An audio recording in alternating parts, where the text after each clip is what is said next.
Just wanted to make sure that my armpits were shaved. What's wrong if they're not? Nothing.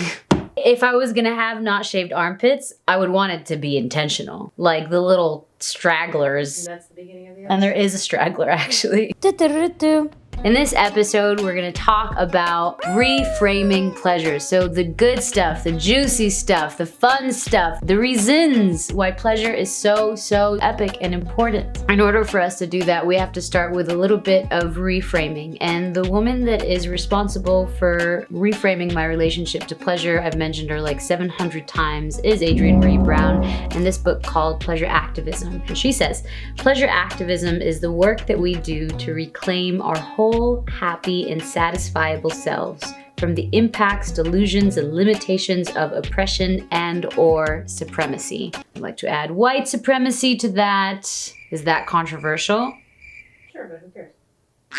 It's reaching within ourselves and tapping into our natural resources that bring us contentment and satisfaction. I personally grew up in Saudi Arabia in a religious environment, and pleasure was very much wrapped up in sin. Haram! For those reasons and just like general conditioning. I remember I spent like a series of years just going around asking everybody, trying to find very precise intellectualized reasons as to why pleasure was okay. I wanted to know that it was something that was of service, that it was something holy, that it was something that was connected to God. And people gave me the reasons, and I read things and it sort of made sense, but it didn't click.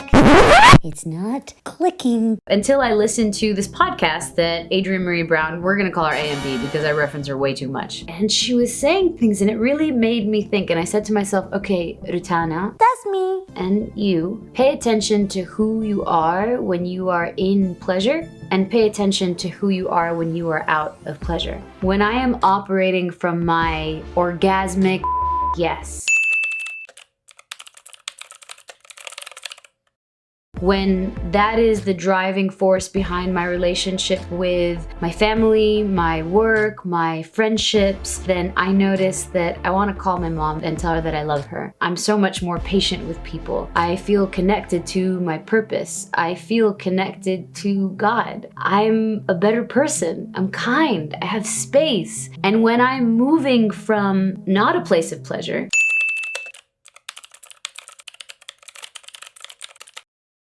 a place of shoulds and a place of conditioning, then my muscles are tight. I feel contracted. I don't have time for my mom. I'm really attached to outcome. Like, don't with me. Don't with me, fellas! I don't have time, and I'm just like full Virgo. Pay attention to who you are when you are in pleasure. You're feeling this orgasmic yes, as in you are doing the things that make you feel alive, that excite you, versus something that you feel like you have to do. What does it mean to live from an orgasmic yes place? It means leaning into the things that bring you pleasure. I lean into my music. I lean into my performance. I lean into moving my body in a way that makes me feel alive. And I know that that probably to you and to me sounds really indulgent. But the truth is, it's the good kind of selfish. The more selfish you are, the more selfless you become. And the more selfish you are, the more generous you are.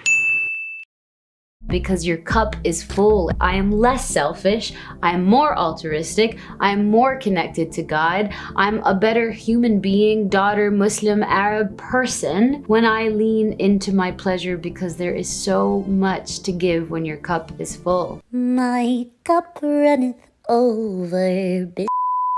Again, you're probably like, khalas with the pleasure, but no, you khalas. No, you khalas.